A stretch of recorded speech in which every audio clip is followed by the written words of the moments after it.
ওরে বাবা, হ্যালো বন্ধুরা, তোমাদের মাঝখানে আজকে আমি একটা গল্প নিয়েছি। এখানে ডাইনোসরের গল্প। এখানে অনেক ডাইনোসর আসে। তোমরা কি যদি ভিডিও দেখতে চাও, তোমাদের ডাইনোসরের কাছে নিয়ে যাবো। এই যে এখানে ডাইনোসর ঘুমিয়ে আছে, এখান দিয়ে আমরা যাব। এখানে ডাইনোসর লুকিয়ে বসে আছে।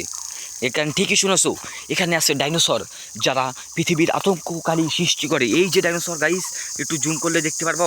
ও যে, ওরে বাবা বাবা, গাইস গাইস, আমাকে ডাইনোসর ধার যাচ্ছে গাইস। আমি পালাই, আগে আমি পালাই, তারপরে তোমাদের দেখাচ্ছি ভিডিও। এই যে এখানে দেখছো, ওই যে বড় যে গাছপালা আছে, এই বাঁশবাগান, আমাকে ওরা মারবে বলে ওকে ধা করছে। তো বন্ধুরা, তোমরা সরাসরি লাইক করে দাও, তাহলে আমার মেরে ফেলবে। তোমরা লাইক করো ভিডিওতে, লাইক গ্যাস সানপ্রাইজ করে দাও, তাহলে আমার মেরে ফেলবে। তো আমি জানি তোমরা, ও আমাকে মারতে পারবে না। তোমরা আছো আমার পাশে, তোমরা একটা ভিডিওতে লাইক কমেন্ট শেয়ার করবা।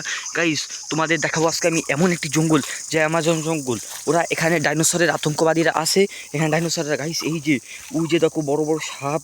ওরে বাবা, ডাইনোসর ওই যে দেখো, তোমাদের ভিডিওতে জুম করে দেখাচ্ছি।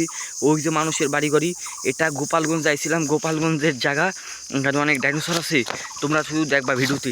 এই যে তাল গাছ গাইস, কথা না বাজে গাইস, ওরা আমায় ধাচ্ছে। আমি একটু দৌড়বো। আমরা এখান থেকে বেরোই চলে যাবো। এখান থেকে বেরোই আমরা সোজা আমাদের রাস্তায় যাবো। মানে যদি আমরা এখানে থাকি, তাহলে আমাদের মেরে ফেলতে পারে, তোমাদেরও মেরে ফেলতে পারে মোবাইল থেকে বেরোইছি। এই জন্য বলছি, তোমরা লাইক অ্যান্ড সাবস্ক্রাইব করে দাও, তাহলে আমাদের এরা এসে মেরে ফেলবে। আমরা আগে এখান থেকে ভাগবো। আমরা আগে এখান থেকে ভেগে তারপরে তোমাদেরকে আরও ভিডিও দেখাবো। তোমরা এই অপেক্ষায় থাকো।